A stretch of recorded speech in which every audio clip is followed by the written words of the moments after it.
बुद्ध के दिन की महिमा न्यारी, हरती है संकट देती सुख भारी। व्रत कथा सुने श्रद्धा से जो नर नारी, उनकी जीवन नैया हो उजियारी।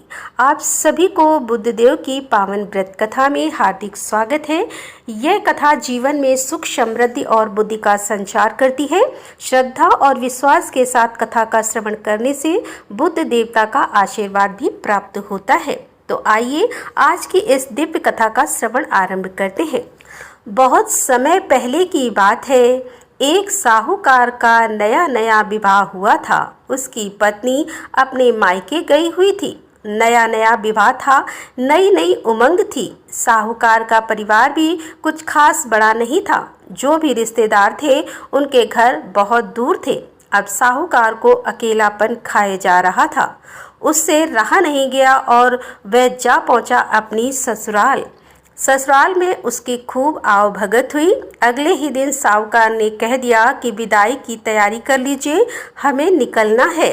अब संयोग बस वह दिन था बुधवार का। सास ससुर ने अपने दामाद को समझाने का प्रयास किया कि बेटा, आज बुधवार का दिन है। इस दिन बेटी की विदाई नहीं करने का रिवाज है। बेटी की विदाई तो क्या, किसी भी शुभ कार्य के लिए यात्रा पर जाना बुधवार के दिन शुभ नहीं माना जाता। लेकिन साहूकार नहीं माना और कहा, मैं इन सब बातों को नहीं मानता, आप हमें जाने का आशीर्वाद दीजिए। जब अपने दामाद के आगे सास ससुर की भला कहाँ चलने वाली थी, मन महसूस कर तैयारी करने पड़ी। बेटी की विदाई कर दी गई। आगे चलते चलते रास्ते में साहूकार की पत्नी को जोर की प्यास लगी। साहूकार जैसे ही पानी लेने के लिए गया और जब पानी लेकर वापस लौटा तो देखा, हैरान रह गया। उसने देखा कि उसकी ही हम सकल कोई व्यक्ति गाड़ी में पत्नी की बगल में बैठा हुआ है। उसकी पत्नी भी एक शक्ल के दो व्यक्तियों को सामने देखकर परेशानी में पड़ गई कि उसका पति कौन सा है। जैसे ही साहूकार ने व्रत के पास बैठे व्यक्ति से पूछा कि वह कौन है, तो पलटकर उसने जवाब दिया कि भैया, मैं तो उस नगर का साहूकार हूँ और अपनी पत्नी को लेकर जा रहा हूँ। तुम बताओ, तुम कौन हो और मेरी पत्नी पर तुम अपना अधिकार क्यों जमा रहे हो। ऐसे बहस करते करते दोनों में विवाद बढ़ गया। विवाद को देखते हुए राज्य के सिपाही वहां पहुंचे और साहूकार को पकड़ लिया। अब सिपाही भी चक्कर में पड़ गए कि दोनों की शकल सूरत तो एक समान है। उन्होंने साहूकार की पत्नी से ही पूछा कि बताओ, इसमें से तुम्हारा पति कौन सा है। अब बेचारी भला वह क्या जवाब देती। तब साहूकार ने हाथ जोड़ लिए और भगवान से विनती की कि हे भगवान, ये आपकी क्या माया है। तभी आकाशवाणी हुई कि मूर्ख, याद कर, कुछ समय पहले तूने ही तो अपने सास ससुर की आज्ञा न मानकर भगवान बुद्ध का अपमान किया और बुधवार के दिन तू अपनी पत्नी को लेकर चल पड़ा, जबकि तुझे इस दिन नहीं जाना चाहिए। यह स्वयं बुद्धदेव हैं जो तुम्हें सबक सिखाने के लिए तुम्हारे भेष में हैं।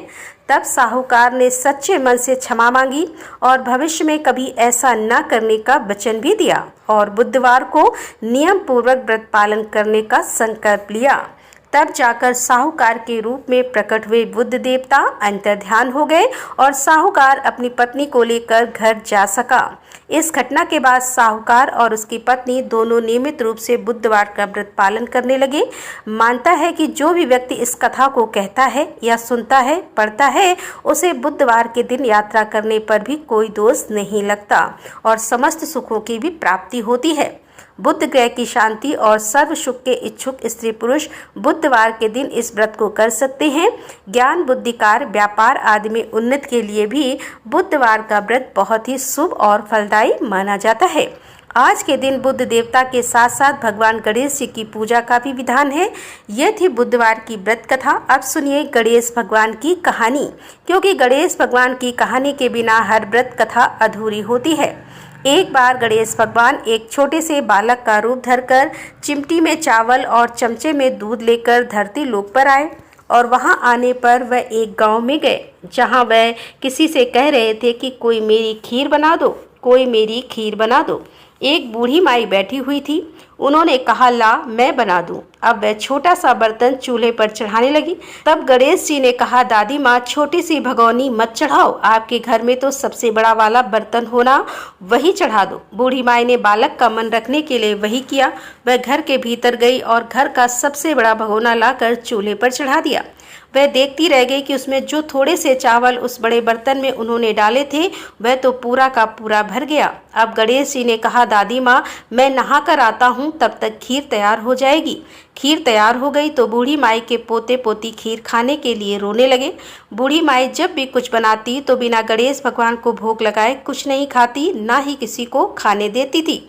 तब उन्होंने मन ही मन कहा, गणेश जी तेरे भोग लगे। ऐसा कहकर उन्हें चूल्हे में थोड़ी सी खीर डाली और कटोरी भरकर खीर बच्चों को दे दी।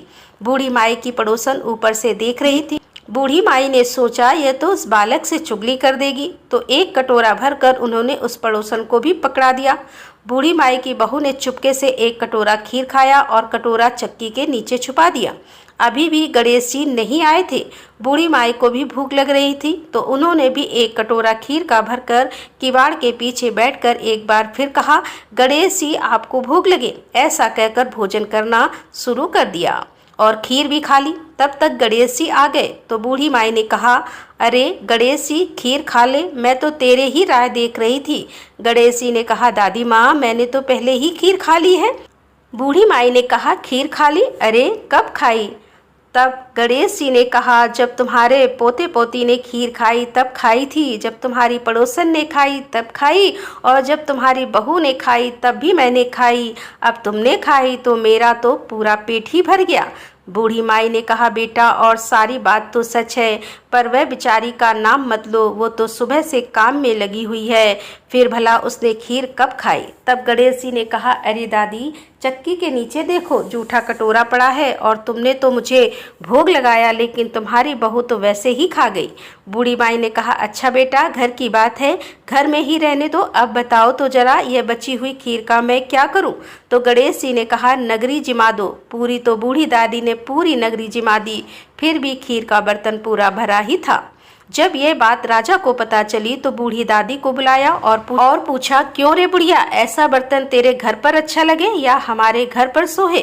तो बूढ़ी दादी ने कहा, राजा जी आप ले लो। राजा ने खीर का बर्तन महल में मंगवा लिया और लाते ही जब उसमें से खीर मांगी तो खीर की जगह पर कीड़े मकोड़े बिच्छू कंछल हो गए, उसमें से दुर्गंध आने लगी।